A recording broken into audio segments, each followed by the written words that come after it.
Hello guys, welcome to green agriculture classes Ajmer. कल अपन ने पोषक तत्व के बारे में पढ़ा था। थोड़ा सा और बच रहा है पोषक तत्व के बारे में, जो कुछ एक्स्ट्रा पॉइंट है जो आज मैं आपको बताऊंगा। तो आज अपन पोषक तत्व के बारे में पढ़ के आज अपन नया चैप्टर स्टार्ट करेंगे, बायो फर्टिलाइजर, जैव उर्वरक के बारे में पढ़ेंगे। तो आज अपन पढ़ते हैं पोषक तत्व के बारे में। थोड़ा सा रह रहा पोषक तत्व के बारे में, थोड़ा सा ये रह रहा है कि अपन ने पढ़ लिए थे आवश्यक पोषक तत्व। आवश्यक पोषक तत्व 17 होते हैं और अब क्रियात्मक पोषक तत्व या उपापचय पोषक तत्वों के बारे में और जान लेते हैं, जो कि 5 होते हैं। टोटल क्रियात्मक या उपापचय पोषक तत्वों की संख्या होती है टोटल 21। 17 तो वो होते हैं, 5 ये होते हैं। 5 कौन कौन से होते हैं? पहला होता है कोबाल्ट, सोडियम, वेनेडियम और सिलिकॉन। तो ये 5 पोषक तत्व है, इनके बारे में अपन जानते हैं। तो अपन पढ़ेंगे क्रियात्मक तत्व, उपापचय पोषक तत्व।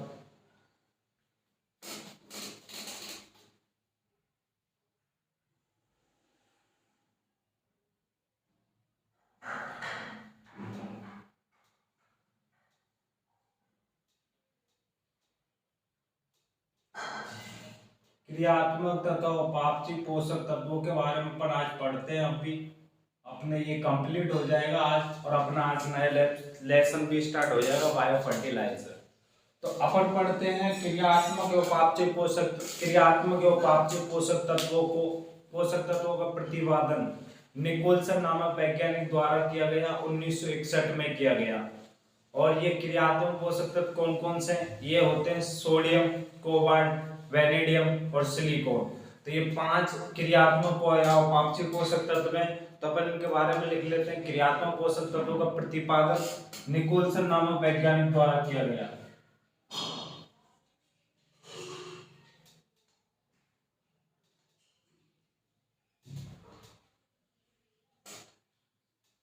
क्रियात्मक पोषक तत्वों का प्रतिपादन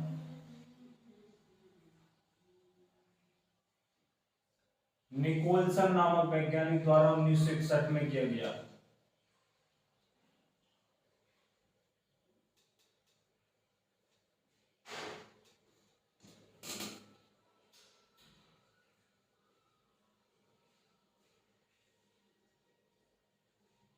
गाइस, सन डेट अपने को ध्यान रखनी है कि कब क्या 1961 में किया गया है।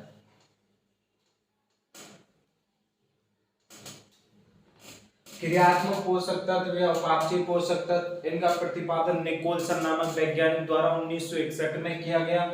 अब ये कौन से होते हैं क्रियात्मक या उपापचय पोषक तत्व? ये तो 17 तो अपने वो होते हैं जो अपन ने पढ़े थे, सूक्ष्म पोषक तत्व और खनिज या अखनिज पोषक तत्व जो अपन ने पढ़े 17, और प्लस इसके अंदर हो जाएगा कोबाल्ट, सोडियम, वेनेडियम और सिलिकॉन। कोबाल्ट, सोडियम, वेनेडियम और सिलिकॉन ये और ऐड हो जाएंगे इसके अंदर। तो 17 और 4 21 पोषक तत्व होते हैं। टोटल 21 पोषक तत्व है। तो आज अपन इनके बारे में पढ़ेंगे। तो कोबाल्ट, सोडियम, वेनेडियम और सिलिकॉन ये टोटल 21 होते हैं क्रियात्मक तत्व उपापचय पोषक। अगर गाइस आपसे क्वेश्चन भी लिख लो आप, क्वेश्चन पूछा जाए क्रियात्मक या उपापचय पोषक तत्वों की संख्या होती है, तो क्रियात्मक या उपापचय पोषक तत्वों की संख्या होती है 21। अगर क्वेश्चन पूछता आवश्यक पोषक तत्वों की संख्या होती है, तो आवश्यक पोषक तत्वों की संख्या होती है गाइस 17। तो ये चीज ध्यान रखना, क्वेश्चन लिख लो आप, ऐसे क्वेश्चन आता है क्रियात्मक पोषक तत्वों की संख्या होती है। कंफ्यूज नहीं होना गाइस, डाउट क्लियर करने, अपने कॉन्सेप्ट क्लियर करने, तो क्लियर करो अपने कॉन्सेप्ट साथ के साथ ही।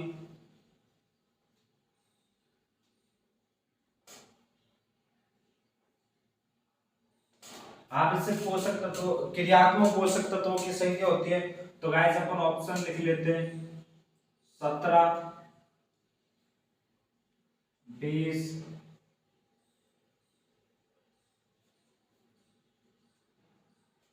और फोर्थ ऑप्शन में सभी। गाइस ये अपने ऑप्शन है, तो अपन क्रियात्मक पोषक तत्व पूछे गए हैं गाइस, ये चीज ध्यान रखना। क्वेश्चन में क्रियात्मक पूछे गए हैं या आवश्यक पोषक तत्व पूछे गए। अगर क्वेश्चन के अंदर आवश्यक आते हैं,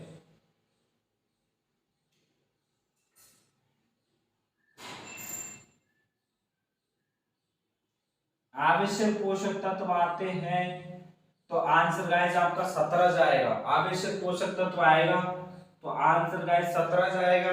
लेकिन यहाँ पूछा गया क्रियात्मक, तो गाइस क्रियात्मक होते हैं 21। तो ये चीज गाइस ध्यान रखना है। आप ऐसे क्वेश्चन बनते कंफ्यूज करने के लिए कि आवश्यक पोषक तत्वों की संख्या कितनी होती है और क्रियात्मक पोषक तत्वों की संख्या कितनी होती है। तो गाइस ये चीज अपने को ध्यान रखने वाली बात है कि क्रियात्मक अगर ऑप्शन में है तो अपने को आंसर 21 ही देना है, और आवश्यक है तो अपने को आंसर 17 देना है। तो गाइस ये अपने कुछ क्वेश्चन था अपने को डाउट वाला, तो आज अपन ने एक कवर कर लिया। और पढ़ते हैं इन पोषक तत्वों को पौधा किस रूप में ग्रहण करता है। ये अपन ने पहले भी पढ़े थे, तो अपन पढ़ेंगे पोषक तत्वों को पौधा किस रूप में ग्रहण करता है।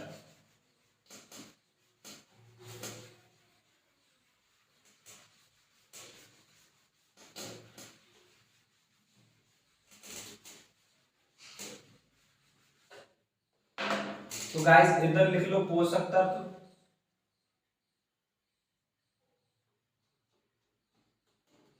उधर इधर लिख लो पौधे को मुख्यतः प्राप्त।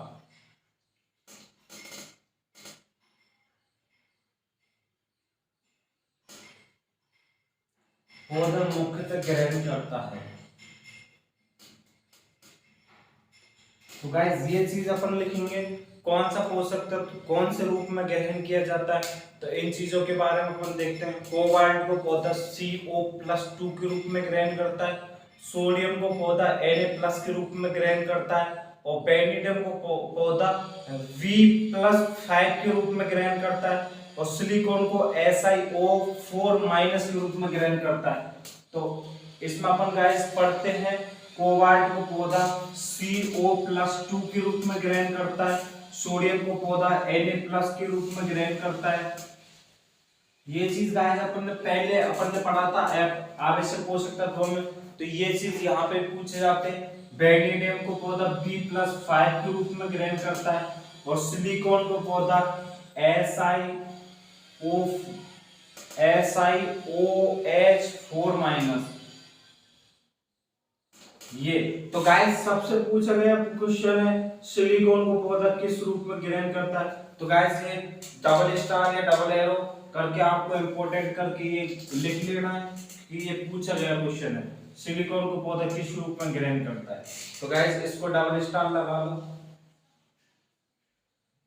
अब अपन पढ़ते हैं एक एक पोषक तत्व के बारे में। इनके बारे में जैसे अपन ने पढ़ा था आवश्यक सूक्ष्म पोषक तत्वों के बारे में, ऐसे अपन इनके बारे में थोड़ा बहुत देख लेते हैं। कोबाल्ट के कार्य क्या हैं, सोडियम के कार्य क्या हैं, और बेरिलियम के कार्य क्या हैं। तो अपन इनके बारे में थोड़ा थोड़ा सा जान लेते हैं, क्योंकि पूछे तो कम जाते हैं गाइस, लेकिन पूछे जाते हैं तो क्वेश्चन अपने रहना नहीं चाहिए। अपना कोई टॉपिक कॉन्सेप्ट क्लियर होना चाहिए, क्वेश्चन कहीं से भी आ जाए अपने को सिर्फ उसका आंसर देना है। तो अपन पहला पढ़ेंगे इनके बारे में, कोबाल्ट के बारे में।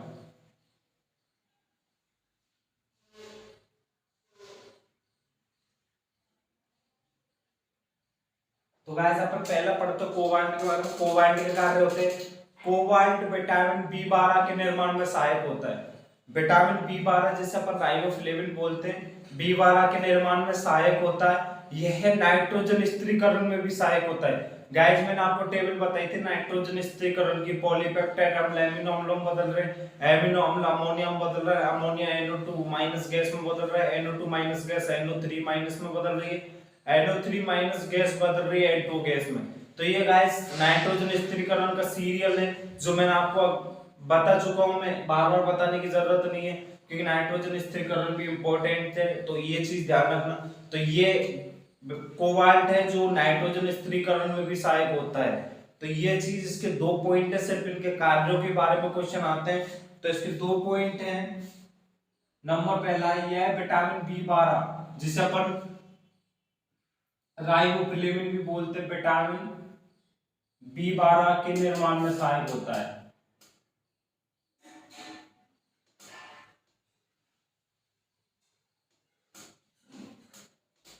और ये नाइट्रोजन स्थिरीकरण में सहायक होता है।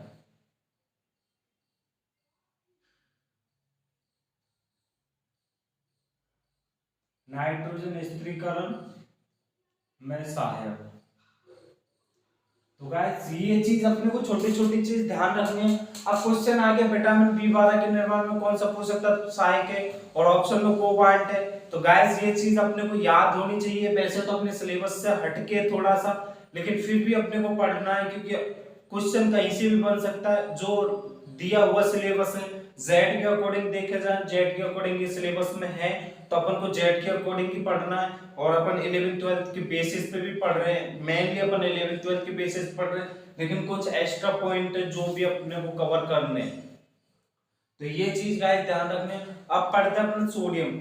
सोडियम मुख्यतः चुकंदर फसलों को अधिक, सोडियम का काम है चुकंदर फसलों में अधिक आवश्यकता होती है सोडियम की। सोडियम क्या है, Na+ के रूप में पौधा लेता है। इसकी चुकंदर वाली फसलें, मैंने आपको बताया था गाइस, चुकंदर में एक रोग होता है और उनका अंतर विगलन। तो चुकंदर की फसलों में सोडियम की आवश्यकता अधिक होती है।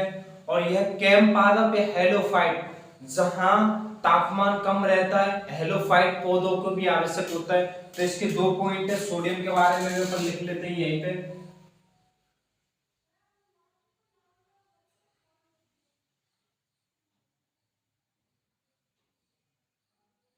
तो इसका पहला पॉइंट है गाइस सोडियम। सोडियम क्या है, सोडियम चुकंदर की फसल के लिए आवश्यक पोषक तत्व है। ये चुकंदर की फसल में सोडियम का अधिक आवश्यक होता है।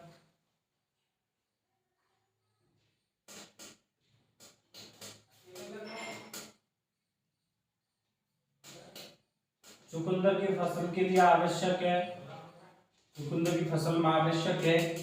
और दूसरा होता है यह कैम पादप तथा हेलोफाइट पादपों के लिए भी उपयोगी है। कैम तथा हेलोफाइट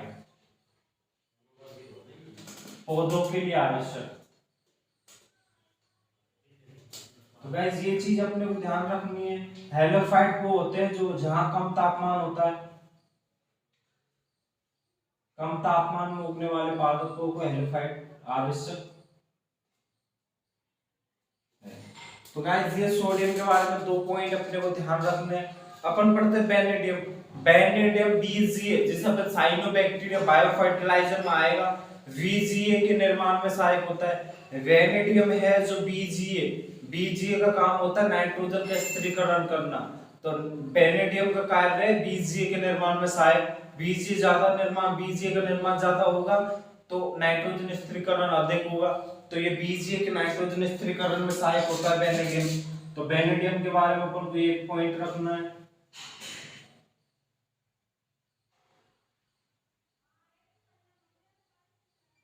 यह है बीजीए में नाइट्रोजन स्थिरीकरण में सहायक होता है। बीजीए जिसे अपन साइनोबैक्टीरिया बोलते हैं, ब्लू एल्गी ब्रूम बोलते हैं जिसे अपन। तो ये चीज अपने को ध्यान रखना। तो ये साइनोबैक्टीरिया,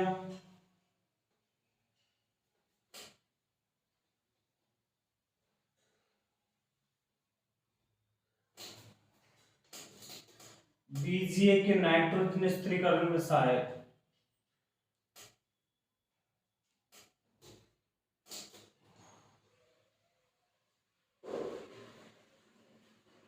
ये बेनेडियम का कार्य है। अपन की ये छोटे छोटे पॉइंट है, बस दो पॉइंट इसमें, एक पॉइंट इसमें, तो ऐसा अपन को ध्यान रखना। अब आता है सिलिकॉन। सिलिकॉन का सबसे अच्छा कार्य क्या है, सिलिकॉन जो है वो गन्ना, धान, मक्का की फसलों में अधिक आवश्यक होता है। गन्ना, धान, मक्का की फसलों में अधिक आवश्यक होता है। इन फसलों में तने की लंबाई बढ़ाता है। सिलिकॉन का कार्य है तने की लंबाई। गन्ने में तने की लंबाई होगी तो उसका अच्छा प्रोडक्शन होगा। तो इस वजह से सिलिकॉन का मेनली इंपॉर्टेंट किया जाता है गन्ने के अंदर। गन्ने में तने की लंबाई होगी, एक गांठ से दूसरी गांठ की लंबाई ज्यादा होगी, तो वहां सबसे मतलब अधिक उपज होगी। अधिक उपज होने के कारण गन्ने की खपत भी अधिक होगी, जिसके कारण किसान को बेनिफिट भी होगा। तो इस कारण सिलिकॉन का उपयोग धान, गन्ना, मक्का आदि फसलों में आवश्यक पोषक तत्व आवश्यक होता है और यह तनों की लंबाई बढ़ाता है, रोग तथा कीटों के प्रकोप रोग तथा कीटों से लड़ने की क्षमता भी बढ़ाता है। तो ये चीज ध्यान रखना है। अब अपन पढ़ेंगे सिलिकॉन, जिसे एसआई से डू नोट करते हैं। तो गाइस वीडियो को ज्यादा से ज्यादा लाइक शेयर सब्सक्राइब करें। गाइस आपका सपोर्ट रहा, हमारे 100 सब्सक्राइबर पूर्ण हो चुके हैं। आपके सपोर्ट से 100 सब्सक्राइबर पूर्ण कर चुके हैं और 1 के 20 कंप्लीट हो चुके हैं गाइस अपने। तो गाइस ज्यादा से ज्यादा शेयर करें, आप हमें सपोर्ट कर रहे हैं लगातार। तो अपन पढ़ेंगे सिलिकॉन, एसआई से डू नोट करते हैं। सिलिकॉन तो यह गन्ना धान मक्का की फसलों में अधिक आवश्यक होता है।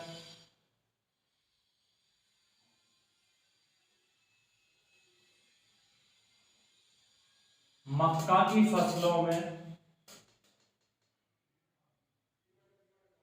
अधिक आवश्यक होता है।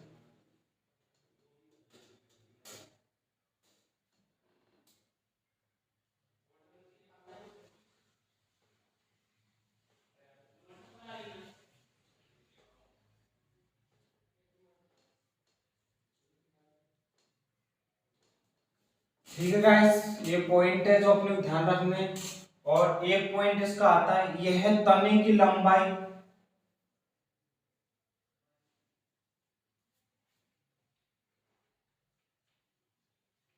तथा रोग व कीटों से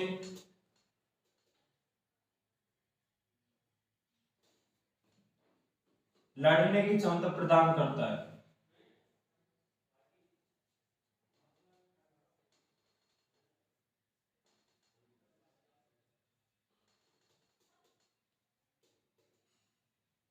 तो गाइस ये चीज अपने को ध्यान रखनी है, रोग तथा कीटों से लड़ने की क्षमता प्रदान करता है।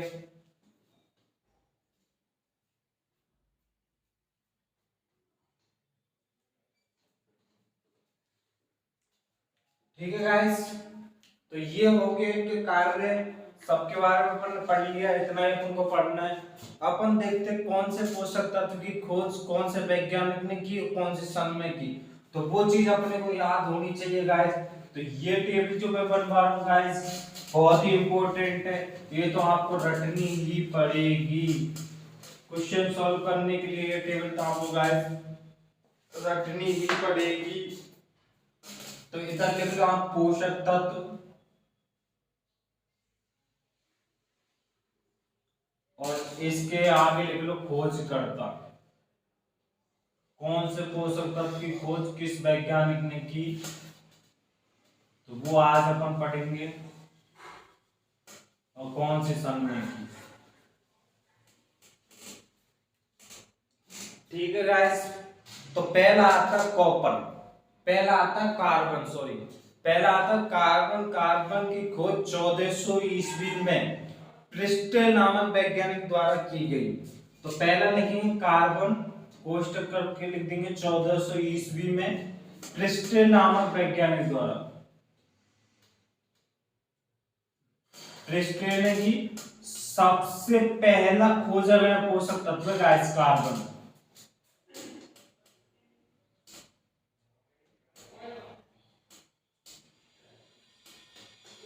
सबसे पहला खोजा गया पोषक तत्व गैस कार्बन। नंबर 2 पर आता है गैस एफी।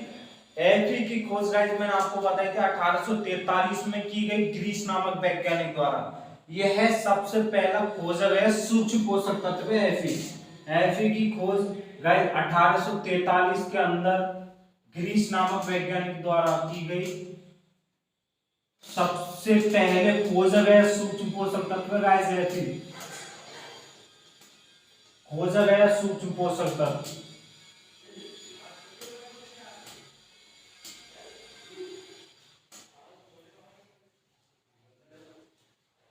तो गाइस ये चीज ध्यान रखना, सबसे पहले खोजा गया सूक्ष्म पोषक तत्व है एफी।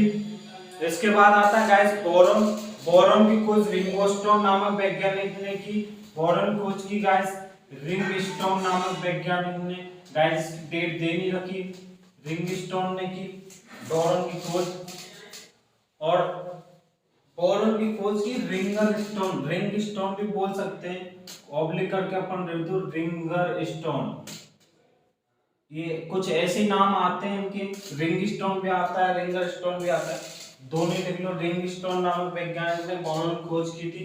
अब आता गाइस मॉलिब्डेनम, जो कि ऑर्नोन वेस्टॉक ने 1939 में खोजा। माइक्रोन्यूट्रिएंट पोषक तत्व मैंने आपको बताया था गाइस, मॉलिब्डेनम ऑर्नोन वेस्टॉक ने खोजा।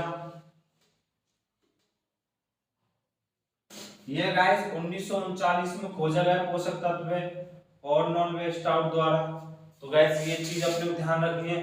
अब आता है कॉपर और जिंक। कॉपर और जिंक की गाइस एक ही वैज्ञानिक ने खोज की थी, उनका नाम है सुमर। तो गाइस ये चीज अपने को ध्यान रखनी है, कॉपर और जिंक खोज एक ही वैज्ञानिक ने की है, सुमर नामक वैज्ञानिक ने की गई। मॉलिब्डेनम है गाइस वो 16वां पोषक तत्व है गाइस। और लास्ट आता है गाइस अपना निकेल। निकेल जो है वो 7वां पोषक तत्व है गाइस। निकेल की खोज गाइस ब्राउन नामक वैज्ञानिक द्वारा की गई, 1987 में की गई। सबसे अंतिम खोजा गया पोषक तत्व है गाइस निकेल। इसकी खोज ब्राउन नामक वैज्ञानिक ने की। सबसे अंतिम खोजा गया पोषक तत्व है गाइस।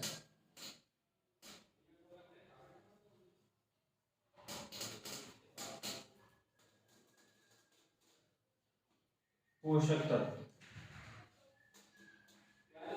तो गाइस ये चीज अपने को ध्यान रखनी है। इस टेबल के साथ में अपना लेसन कंप्लीट होता है, लेक्चर कंप्लीट होता है। अब अपन आज पढ़ेंगे जैव उर्वरक का वर्गीकरण, बेसिक पढ़ेंगे अपन, क्योंकि बेसिक इंपॉर्टेंट है गाइस। मैंने आपको इसके अंदर बेसिक पढ़ाया था ये क्लास के अंदर, तो बेसिक अपने को बहुत काम आया था आगे क्लासों में।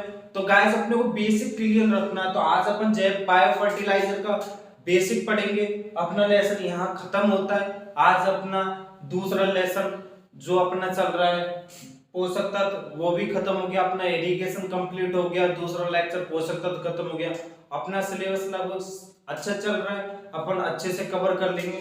आपके लिए खुशखबरी गाइस, आज अपनी एनिमेशन वाली वीडियो, मैंने आपको बोल रहा था एनिमेशन की वीडियो पे काम चल रहा है, आज अपनी एनिमेशन वाली वीडियो पे अपलोड करवा देंगे। क्योंकि आज अपनी एनिमेशन वाली वीडियो अपलोड कर दी गई है सर द्वारा, उसकी एडिटिंग चल रही थी, आज उसकी एडिटिंग कंप्लीट हो गई। तो गाइस आज अपनी एनिमेशन वाली वीडियो भी डल जाएगी। तो गाइस ज्यादा से ज्यादा सपोर्ट रखना। वैसे तो आप लोगों का सपोर्ट है, हमारे 100 सब्सक्राइबर आपके आप हमारे साथ है, इसलिए हमारे 100 सब्सक्राइबर पूरे हुए गाइस। तो गाइस आपको ध्यान रखना है, ज्यादा से ज्यादा शेयर करना है। इसका मोटो ये है इस क्लास का, ज्यादा से ज्यादा लोगों तक पहुंचनी चाहिए जो पढ़ने के इच्छुक रखते हैं, इच्छा रखते हैं, जिनको पढ़ना है और जिनके पास पैसे की कमी है, उनके लिए ये सबसे अच्छा मौका है गाइस। उन तक ये मौका जरूर पहुंचाएं। कहीं ऐसा ना हो कि किसी को मतलब पढ़ने के लिए पैसा खर्च करना पड़े, अपन बिना पैसे के पढ़ाते हैं, आप लोगों के लिए मेहनत कर रहे हैं। अपना लेसन चालू होता बायो फर्टिलाइजर, जैव उर्वरक।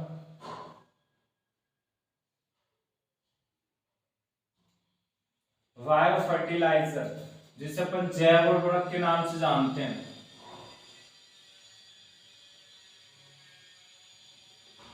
तो गाइस अपन देखेंगे इसकी परिभाषा क्या है।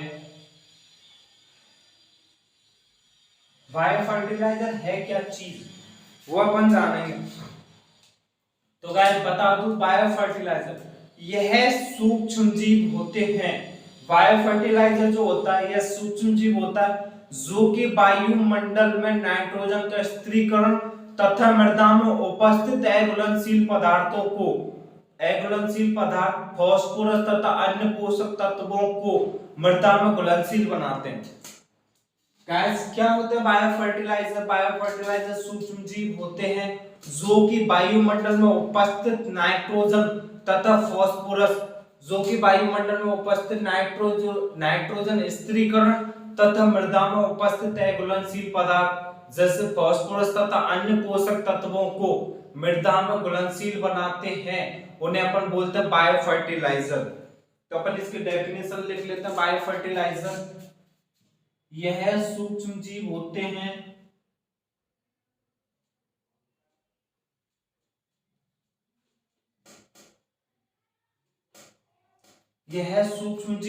हैं जो कि वायुमंडल में नाइट्रोजन स्थिरीकरण जो कि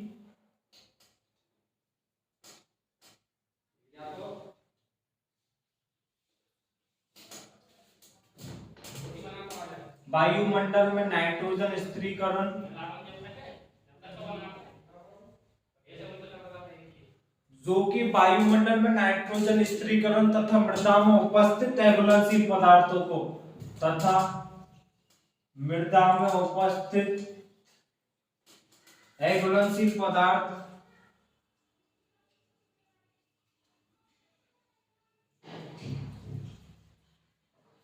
फास्फोरस तथा अन्य पोषक तत्वों को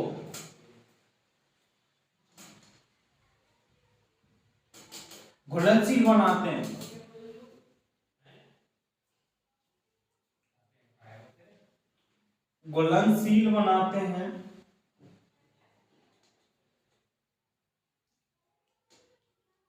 उन्हें बायो फर्टिलाइजर या जैव उर्वरक कहा जाता है।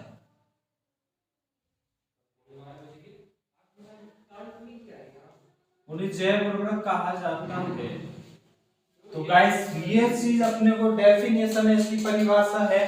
बायो फर्टिलाइजर है क्या, बायो फर्टिलाइजर क्या नहीं है। तो अपन पढ़ते हैं बायो फर्टिलाइजर में एक अपना आता है राइजोबियम। राइजोबियम एक जीवाणु है जिसकी खोज बेंजरिक नामक वैज्ञानिक ने की थी सोयाबीन की जड़ों में। तो गाइस ये डबल स्टार करके लिख लेना है।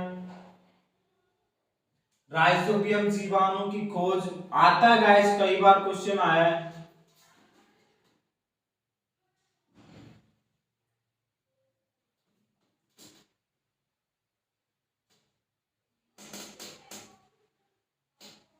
राइजोबियम जीवाणु की खोज बेंजरिक नामक वैज्ञानिक द्वारा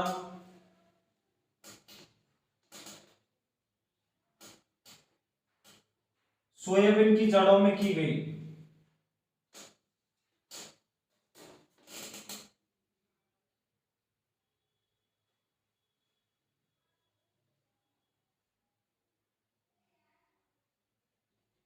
राइजोबियम की खोज गाइस बेंजरिक नामक वैज्ञानिक ने सोयाबीन की जड़ों में की गई।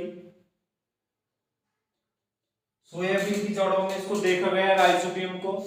और नाइट्रोजन जो स्थिरीकरण है गाइस इसके जनक है विनोग्राडस्की। तो ये भी अपने को डबल स्टार करके लिखना गाइस। जो चीज में डबल स्टार कर रहा हूं वो चीज इंपॉर्टेंट है। नाइट्रोजन स्थिरीकरण के जनक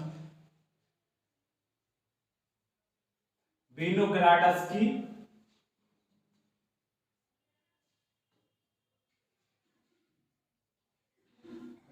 तो ये है गाइस विनोग्राडस्की।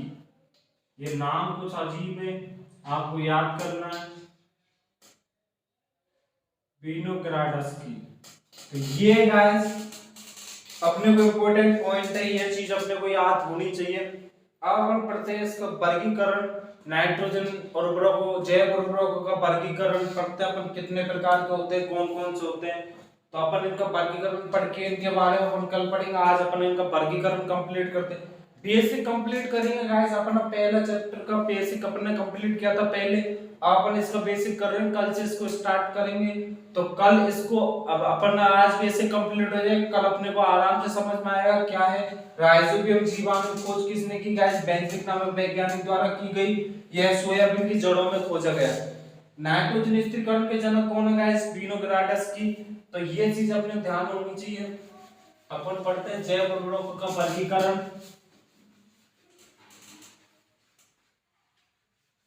बायो फर्टिलाइजर का वर्गीकरण बोलते हैं क्लासिफिकेशन। जैव उर्वरकों वर्गीकरण।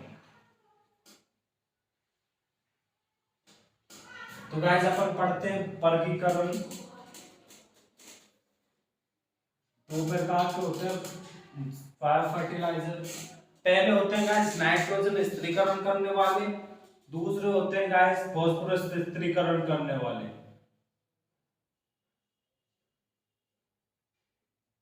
पहले हो गए नाइट्रोजन स्थिरीकरण और दूसरे हो गए गाइस फास्फोरस स्थिरीकरण।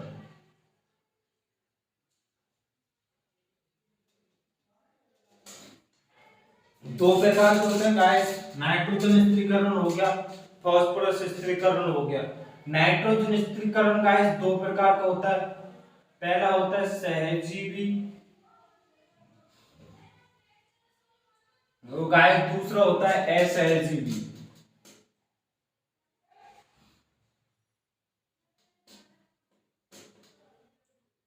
तो गाइस नाइट्रोजन जो स्थिरीकरण है वो दो प्रकार का होता है, सहजीवी होता है, असहजीवी होता है। फास्फोरस के बारे में भी अपन पढ़ाएंगे।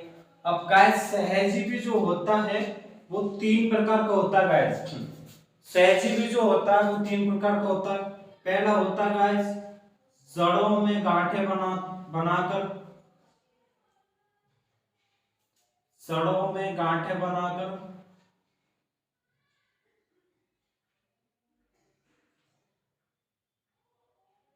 जड़ों में गांठें बनाकर। अब जड़ों में गांठें बनाकर नाइट्रोजन स्थिरीकरण कौन करता है गाइस? तो इसके एग्जांपल है गाइस राइजोबियम, जो जड़ों में सोयाबीन की जड़ों में खोजा गया राइजोबियम, जो तेज गति में स्थिरीकरण करता है।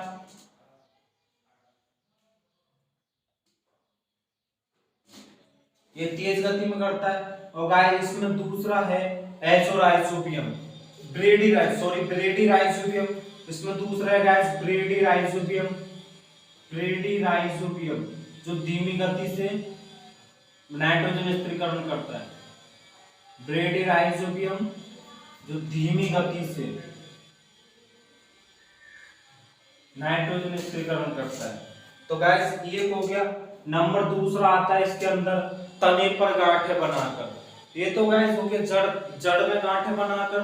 दूसरा आता है गाइस तना तथा जड़ दोनों में बना रहा है, तना तथा जड़ में गांठ बनाकर।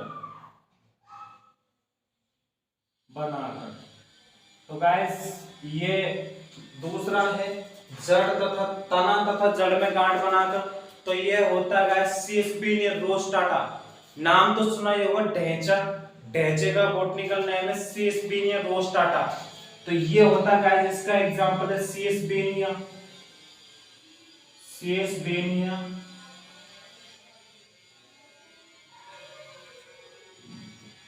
तो गाइस ये होता है सीएसबेनिया, एक तो ये होता है और एक होता है गाइस एजोराइजोबियम। तो अपन इसके अंदर दूसरा उदाहरण रख लेते हैं एजोराइजोबियम। तो गाइस ये चीज अपने को ध्यान रखनी है, कौन सा तने पे गांठ बनाकर कर रहा है, कौन सा जड़ों में गांठ बनाकर कर रहा है। तो तने तथा जड़ में गांठ बनाकर करता है सीएसबेनिया रोस्टाटा, जिसे अपन ढैंचा बोलते हैं। और ये होता है एजोराइजोबियम। और गांठ नहीं बनाकर, जो ना तो जड़ में गांठ बनाता है ना तने में गांठ बनाता है, तो गांठ नहीं बनाकर जो नाइट्रोजन स्थिरीकरण करता है वो है गाइस एजोला। एजोला जिसे अपन बोलते हैं, एजोला आपने देखा होगा। एजोला को अधिकतर पानी में उगाया जाता है। यह है जानवरों के लिए प्रोटीन युक्त या अच्छा वो चारा भी मानते हैं इसे। यह बिल्कुल हरा होता है, यह पानी के अंदर ही पैदा होता है, पानी की ऊपरी सतह पर एजोला को उगाया जाता है। तो गैस एजोला जो गांठ नहीं बनाकर स्थिरीकरण करता है गैस। तो ये हो गया अपने को सहजीवी में हो गए तीन। पहला हो गया गैस जड़ में गांठ बनाकर, दूसरा हो गया गाइस जड़ में गांठ बनाकर, दूसरा हो गया गाइस तने तथा जड़ में, और तीसरा हो गया गाइस गांठ नहीं बनाकर।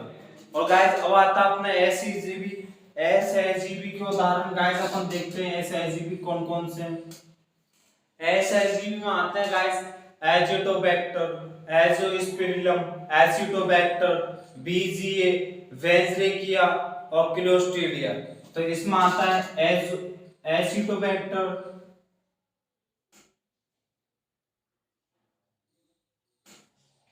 बीजीए जिसे अपन साइनोबैक्टीरिया बोलते हैं,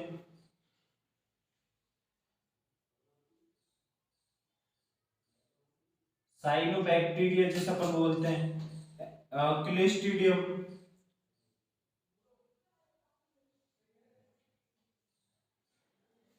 Acetobacter, BGA, Clostridium, Beijerinckia, Acetobacter, बेंजरेकिया,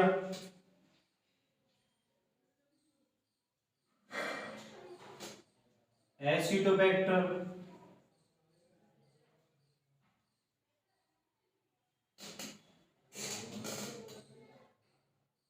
तो गाइस ये हो गए एसएसजीबी। और एसएसजीबी में एक और है एजोस्पिरिलियम, एजोस्पिरिलियम,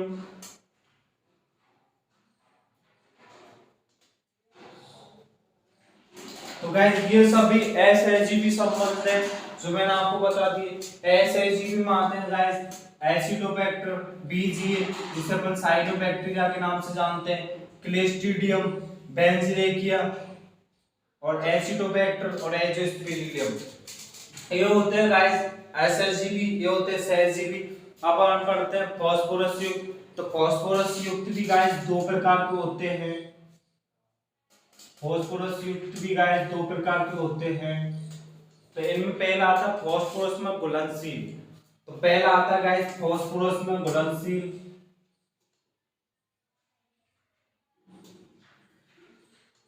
और दूसरा आता है गाइस फास्फोरस चालक। तो गाइस जो फास्फोरस चालक है ना, उसमें तो गाइस एक ही उदाहरण आता बाम, ये फास्फोरस चालक है। और अब फास्फोरस में घुलनशील गाइस ये दो प्रकार के होते हैं गाइस, पहला होता है बैक्टीरिया और दूसरा होता है फफूंद। तो गाइस पहला होता है बैक्टीरिया,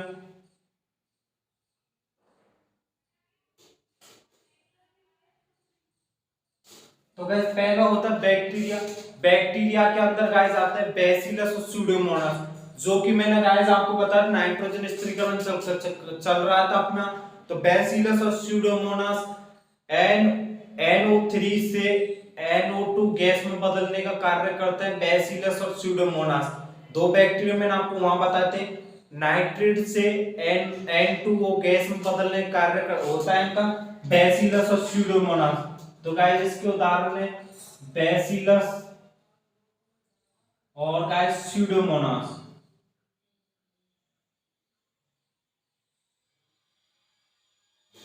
अब गाइस इसमें नंबर दूसरा आता है, पहला हो गया अपना बैक्टीरिया, दूसरा हो गया फफूंद।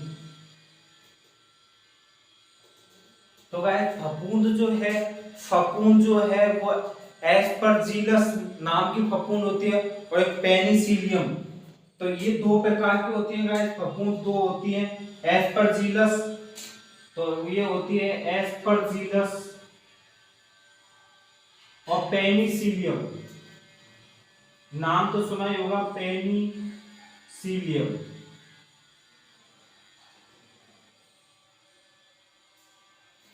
तो गाइस ये होते हैं वर्गीकरण, ये बायो फर्टिलाइजर का वर्गीकरण है गाइस जो अपन ने अच्छे से पढ़ लिया। बायो फर्टिलाइजर दो प्रकार का होता है, नाइट्रोजन स्थिरीकरण करता है, फास्फोरस स्थिरीकरण करता है। नाइट्रोजन स्थिरीकरण गाइस दो प्रकार का होता है, सहजीवी होता है, असहजीवी होता है। सहजीवी में तीन प्रकार का होता है गाइस, सहजीवी में तीन प्रकार का, पहला होता है गांठ, जड़ों में गांठे बनाकर। तो गाइस जड़ों में गांठे बनाकर कौन कौन से करते हैं, तो गाइस राइजोबियम इंपॉर्टेंट है गाइस, काफी हद तक इंपॉर्टेंट है। राइजोबियम तेज गति से करता है, ब्रेडी राइजोबियम ये धीमी गति से करता है। नंबर दूसरा आता है तना तथा जड़ द्वारा गांठ बनाकर, तो तना तथा जड़ द्वारा गांठ बनाकर करता है गाइस सेसबीनिया रोस्टाटा जिससे अपन ढैचा बोलते हैं, और एजोराइजोबियम।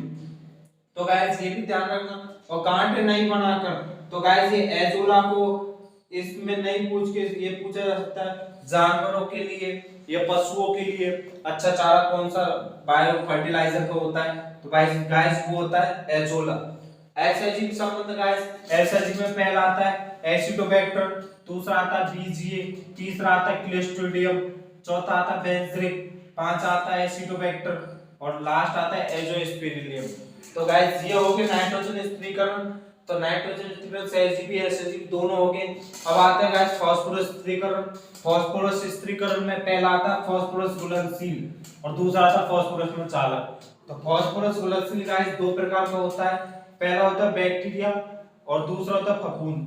बैक्टीरिया में गाइस बैसिलस और स्यूडोमोनास जो कि नाइट्रेट को एंडो गैस में कन्वर्ट करते हैं, बैसिलस और स्यूडोमोनास। दूसरा आता फफूंद। फफूंद में है एस्परजिलस और पेनिसिलियम। नाम तो सुना ही होगा इस पेनिसिलियम। पेनिसिलियम फफूंद जो होती है वो बाजरे के अर्गट रोग को भी वो स्थान प्रदान करती है। तो गाइस ये चीज ध्यान रखना। और ये होते हैं फास्फोरस में चालक। फास्फोरस में चालक एक ही होता है गाइस, बाम। अपन इनके बारे में कल पढ़ेंगे। मिलते हैं कल नेक्स्ट क्लास में इसी टाइम इसी जगह। तब तक के लिए चैनल को लाइक सब्सक्राइब शेयर जरूर करें। तो गाइस मिलेंगे कल अपन अगली क्लास में। इसके लिए थैंक यू। आप क्लास देखो एक बार पूरी और हमसे जुड़ने की कोशिश करो। हमने आपके लिए एक सिस्टम भी चालू किया है। जो गाइस जेड की तैयारी करना चाहते हैं तो एग्रीकल्चर तो अपन यहाँ पे कवर करा रहे हैं अपने चैनल पे, और जो गाइस जेड की तैयारी करना चाहते हैं उनके लिए अपन ने एक व्हाट्सएप ग्रुप बनाया हुआ है। जिन गाइस को हमन से पर्सनल वो चाहिए, कोई भी सहायता चाहिए या नोट्सों की जरूरत पड़े तो हम उनको पीडीएफ बना के अपने, तो गाइस वो हमें हमारे नंबर पे कांटेक्ट नंबर पे मैसेज करके बता सकते हैं। उनका नाम और उन कौन से स्कूल से है वो बता दें। तो अपना नंबर है गाइस 9828351595। गाइस नंबर दोबारा सुन लो 9828351595। इस नंबर पे मैसेज करें। मैसेज करके हमें अपना नाम और अपने स्कूल का नाम बता दें, जिससे कि हम आपका रिकॉर्ड बना दें और आपको व्हाट्सएप ग्रुप में जोड़ के आपको व्हाट्सएप ग्रुप में नोट प्रोवाइड करा दिए जाएंगे जेड आईसीआर के। तो गाइस ज्यादा से ज्यादा वीडियो को लाइक शेयर करें। हम आपसे कोई चार्ज नहीं लेंगे किसी भी चीज का, नोट्सों का भी कोई चार्ज नहीं है गाइस। हम आपको सिर्फ फ्री सेवाएं देना चाह रहे हैं। ठीक है गाइस, मिलते हैं कल की अगली क्लास में। ठीक है, जब तक के लिए बाय।